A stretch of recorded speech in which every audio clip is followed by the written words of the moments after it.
신학의 대중화와 현장화를 추구하는 이신근TV에 찾아오신 여러분을 뜨겁게 환영합니다. 반갑습니다. 그리고 고맙습니다. 한스킹의 유대교를 읽어드립니다. 오늘은 35번째입니다. 제2부 현재의 도전 1장 홀로코스트에서 이스라엘 국가로 그 아래 2 죄책의 억압 그 아래 1 만약 그랬더라면 무슨 일이 일어났을까? 2. 모든 것은 공허한 사변인가? 1938년 12월 10일 밤 동프레유센 슬로스베르크 지역 의원이었던 비하르트 폰 브레도프는 의장에게 전보를 받았다. 그 전보는 지금 독일의 모든 회당이 불타고 있다고 전했다. 경찰과 소방대원은 개입할 수 없었다. 브레도프는 군복을 입고 5 아이의 어머니인 아내와 헤어지면서 이렇게 말했다. 슈어빈터의 해당에 가서 기독교인이자 독일인으로서 이 지역에서 발생하는 가장 큰 범죄를 막을 것이요. 그는 목숨을 잃거나 비밀경찰에 의해 강제 수용소로 보내줄 수 있다는 것을 알았다. 선택의 여지가 없어 나치 돌격대와 나치 침대와 당원들이 불을 지르려고 나타났을 때 그는 이미 회당 앞에 서 있었다. 그는 그들 앞에서 총을 장전하고 회당으로 가는 길은 오직 자신의 죽음을 밟고 가는 길밖에 없다고 말했다. 그러자 방화자들은 방화를 포기했다. 회당은 행정지역에서 유일하게 파괴되지 않고 남아있게 되었다. 그 누구도 감히 지역의원에 맞서지 못했다. 의심할 여지도 없이 우리는 1933년부터 1945년의 테러 기간에 일어난 이런 종류의 다른 영웅적 행위를 보고할 수 있을 것이다. 그러나 이런 행위는 예외적이었다. 이 회당은 파괴되지 않았지만 적어도 회당과 예배당 267개가 1938년 12월 10일 밤에 폐허로 변했다. 마치 창문 유리가 쨍그랑 소리를 내며 부서지듯이 광적인 반유대주의 선전 장관 요셉 괴벨스는 또는 베를린의 민중의 입 방송은 이를 조롱하는 말투로 제국 수정의 밤 라이히스슈탈 나흐트라고 불렀다. 1. 만약 그렇게 행했다면 무슨 일이 일어났을까?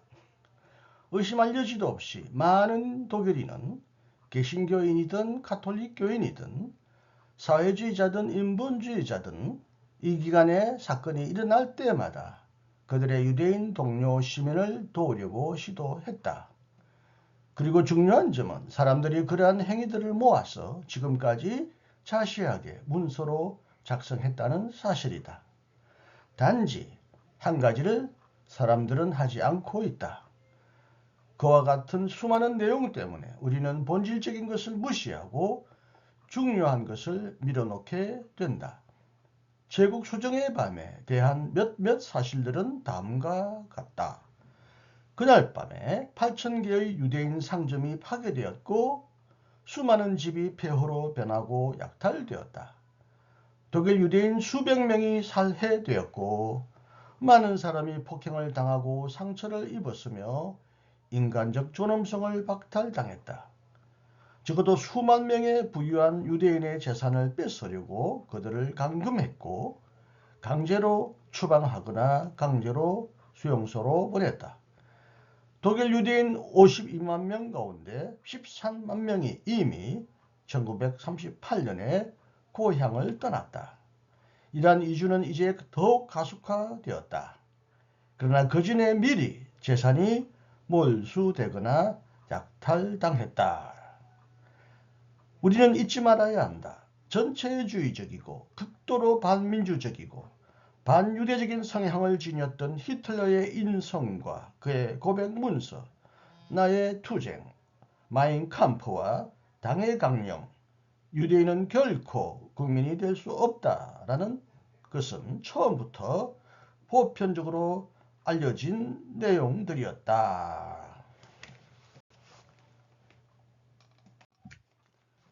만약 방금 소개한 지방의원처럼 결과에 개의치 않고 선택의 여지가 없다라고 말한 몇몇 다른 용감한 의원과 시장, 공무원, 군인, 경제 지도자, 대학 교수가 있었더라면 많은 것을 막을 수 있지 않았을까.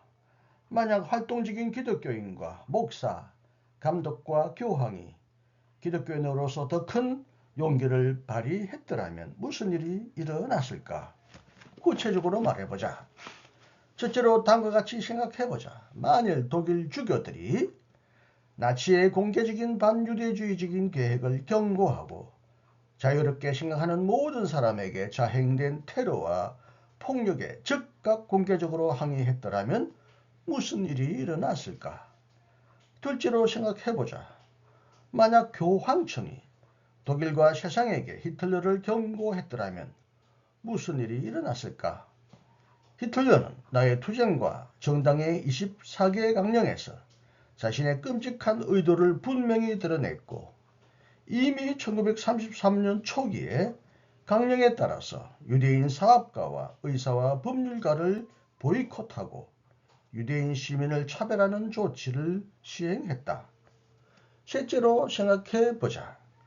전쟁 후에 몇 안 되는 교회의 저항 운동가 중 한 사람인 마르틴 니멜러 목사가 질문했듯이 만약 독일의 개신교 목사 14,000명이 침묵하거나 협력하지 않고 처음부터 나치 정권에 맞서 적극적으로 투쟁하고 정치적으로 저항했더라면 무슨 일이 발생했을까?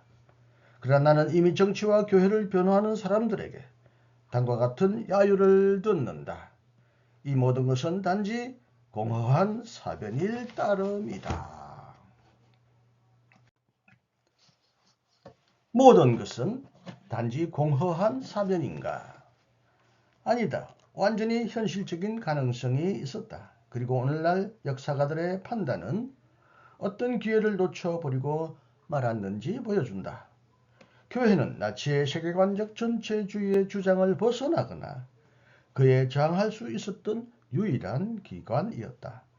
그렇지만 교회는 정치적인 저항을 불러일으키지 못했다.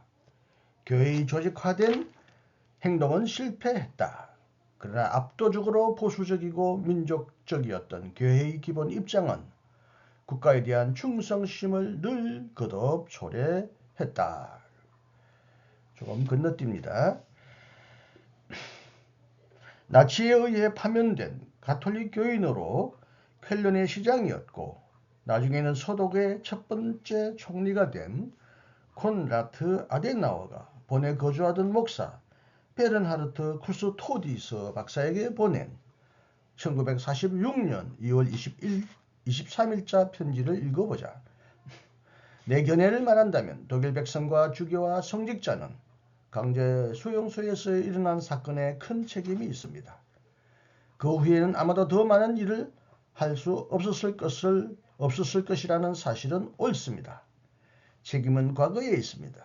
독일 국민과 주교들과 성직자들 대부분은 나치의 선동에 참여했습니다. 거의 무력하게, 아니 부분적으로는 감격에 빠져서 나치에 순응했습니다. 책임은 거기에 있습니다. 독일 사람들은 비록 강제 수용소 안에서 일어난 사건의 규모를 모두 알지 못했지만 다음과 같은 사실도 알고 있었습니다. 개인의 자유와 모든 법의 원칙이 짓밟혔고 강제 수용소에서 매우 잔인한 행위가 자행되었으며 비밀경찰과 친위대와 그리고 부분적으로는 우리의 군대도 폴란드와 소련에서 시민에게 전례가 없이 잔인한 행동을 했다는 것을 1933년과 1938년에 유대인 학살이 공공연하게 일어났습니다. 프랑스에서는 인질이 살해되었다는 사실이 우리에게 공식적으로 알려져 있습니다.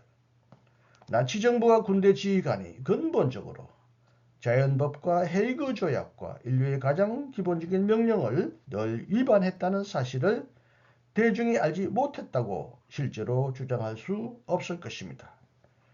아데나워의 편지는 이렇게 끝을 맺는다. 만약 모든 주교가 어느 특정한 날에 강단에서 함께 공개적으로 반대 입장을 취했더라면 많은 것을 예방할 수 있었을 것이라고 나는 확신합니다. 그런 일은 일어나지 않았다고 그에 대해 아무런 변명도 하지 않았습니다.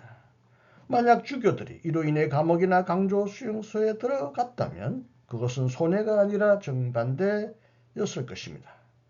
그러나 이 모든 것은 일어나지 않았고 그들은 침묵이 최선이라고 생각합니다.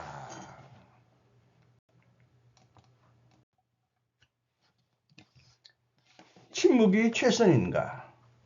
켈리의 다른 위대한 가톨릭 교인이자 문학가 노벨 문학상 수상자 하일리히 베엘은 이 점을 전혀 이해할 수 없었다. 유명한 서독 총리 콘라트 아데나워도 전쟁 후에 국가와 교회에서 책임을 억누른 공동 책임에서 자유로울 수 없다. 그의 생각에 따르면 분명히 그도 팽창한 프로이센 독일 제국을 계승한 히틀러 제국을 편들었다.